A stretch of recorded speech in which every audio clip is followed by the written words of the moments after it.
a comparison of the mechanical properties of fiber-infused polylactic acid by Aiden Vahabzadeh. In this presentation, I'll be starting with a brief background in the literature that helped guide my study.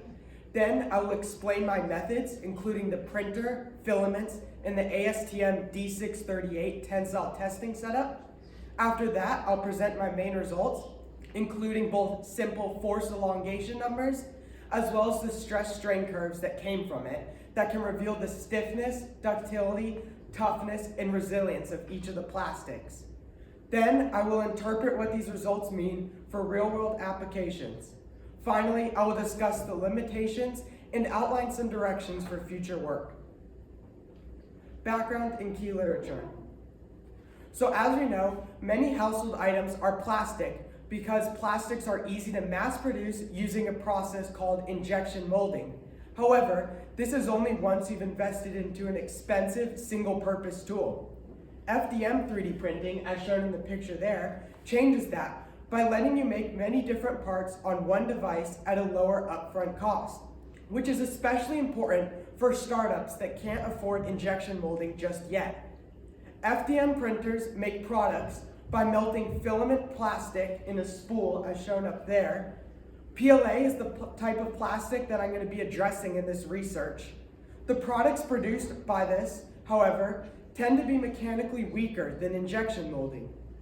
Recently, fiber-infused PLA filaments have been marketed as a stronger or more advanced material, but there is no clear precedent in the literature for how different fibers actually change PLA, especially in side-by-side comparisons that are easy for non-experts to interpret.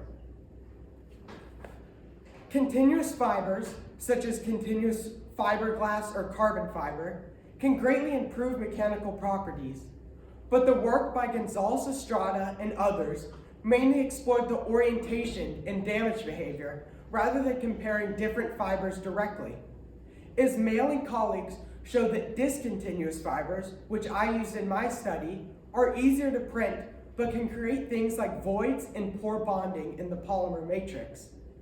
Finally, Manzotti and co-authors reviewed natural fillers in FDM and reported that in many cases, they actually reduced the strength and elongation of PLA, which later becomes important when interpreting my own results. Several studies in my review focused on printing parameters rather than the fiber types themselves.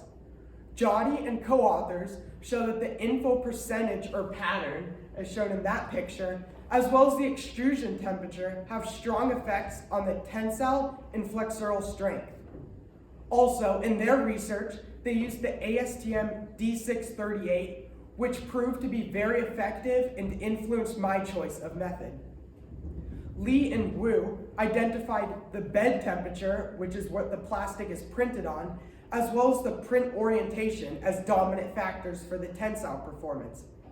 DVC Kamani and co-authors investigated PTG with carbon fiber, which is just another type of plastic, and found that shell thickness, so how thick the walls of the filament are, has a noticeable impact on the tensile, flexural, and impact behavior. Although they all worked in a commercial setup that doesn't fully match my consumer printer context, all of this guided my decision to fix key parameters. For the gap, many studies in my review focused on specific aspects of FDM, like continuous fiber orientation or the effects on parameters on the PLA. But very few are directly comparing several common fiber PLA filaments that a typical consumer could buy. Also, even when the data is good, they're often technical and not written for someone who just wants to choose a filament for a product. My stated purpose is to fill that gap by running a controlled, comparable test on 3 fiber-infused PLA filaments and base PLA, and then presenting my results in a form that small manufacturers and startups can actually use in their material selection process. This all led me to my research question of what are the mechanical properties of fiber-infused glass fiber PLA, carbon fiber PLA, wood fiber PLA, and base PLA, and how do their tensile, stress, strain, toughness, and resilience compare? Methods and testing setup.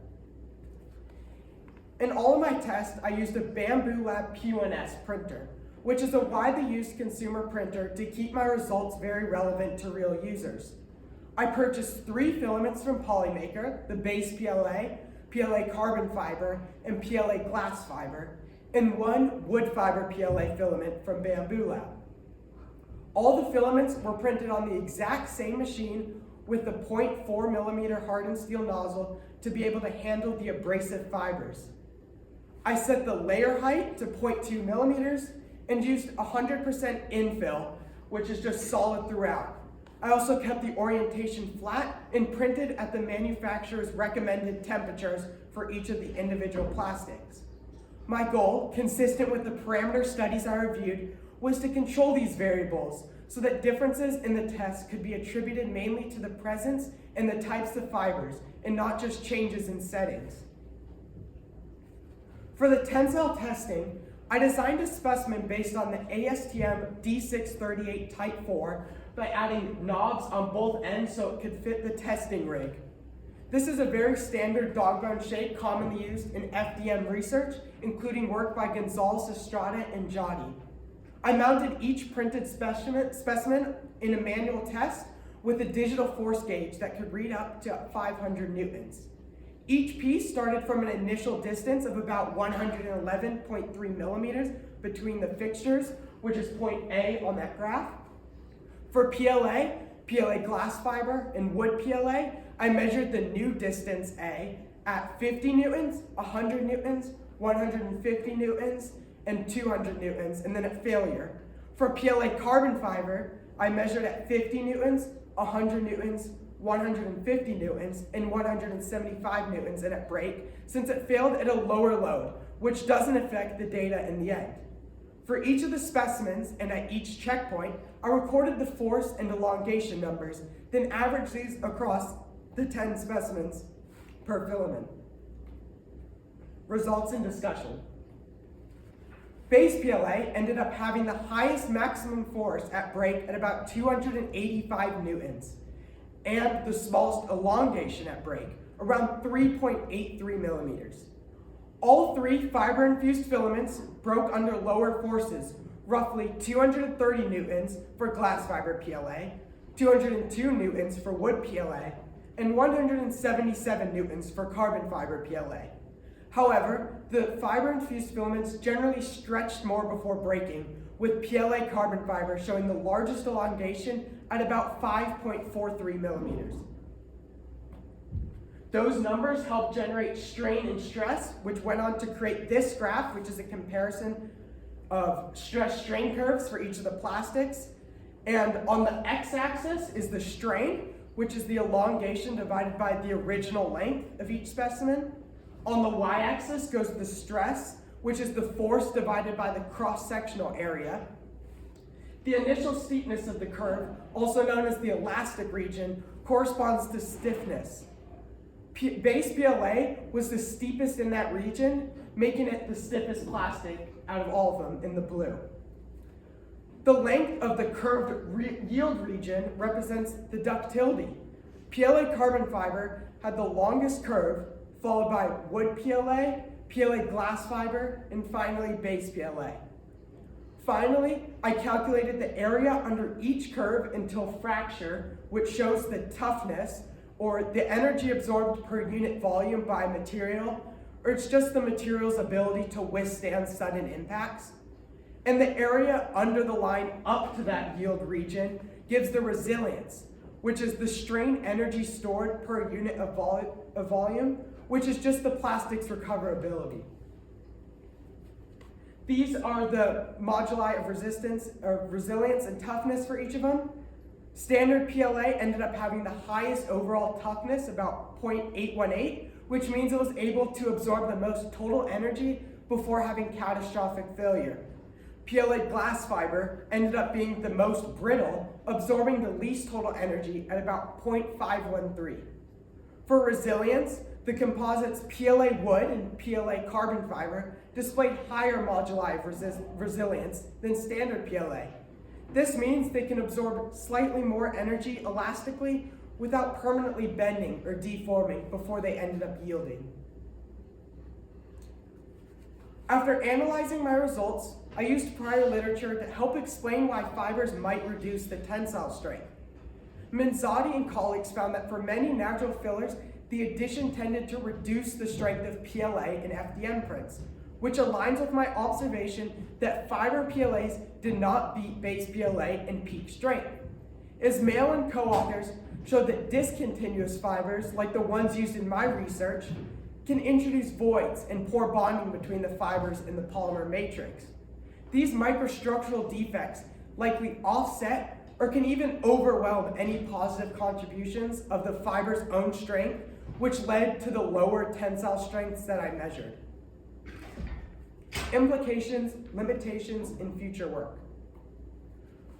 Base PLA, given its highest tensile strength and relatively low cost when compared to the other plastics, is a very effective default for many startup products made on consumer printers like the Bamboo Lab P1S. However, PLA carbon fiber, with its large elongation and ductility, might be better for parts that need to be both somewhat stiff and able to flex without breaking quickly, such as some functional components or snap fits. PLA base, with its highest toughness, could be preferred in applications where energy absorption is critical. All this means is that simply switching to a fiber PLA filament will not automatically produce a shelf-ready product. As the continuous fiber study I cited shows, more advanced reinforcement architectures and processes are needed to fully realize the fiber's benefits.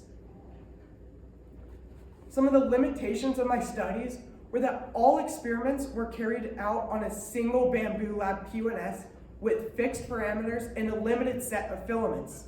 Studies like Lee and Wu's show that these parameters and printer setups can strongly affect the mechanical behavior, so my results may not generalize perfectly to other machines or brands.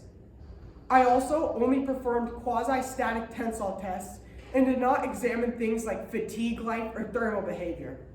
Kargar and Ghazami's work on fatigue and carbon fiber reinforced PLA suggested that long-term loading could lead to very different conclusions.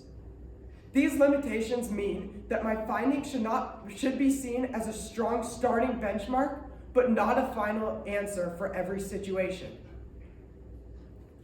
For future research, my methods using the ASTM D638 and the controlled settings could be reused to study how changing parameters like the infill or temperature affects the fibers. Second, I suggest a direct comparison between continuous and discontinuous fibers under the same conditions, building on Gonzalez Estrada's work in the continuous fibers characterization study to see how much performance is regained when the defects like voids and poor bondings are reduced. Thank you. All right, Hayden. Thank you so much. So talk to me a little bit here about your results. How did you determine which ones you were going to include? How did you decide what was going to be most important for informing your understanding and answering your research question? So I found that finding just the peak breaking force alone tended to be very insufficient. So I generated stress strain curves that helped reveal a fuller picture of the mechanical properties of each of the filaments. Different things like the steepness of the elastic region from those graphs generating the stiffness, the length of the yield region indicating ductility, and the areas under the curve representing the toughness and resilience. Having multi-dimensions to these results are far more actionable for manufacturers than just a single breaking force number. Awesome.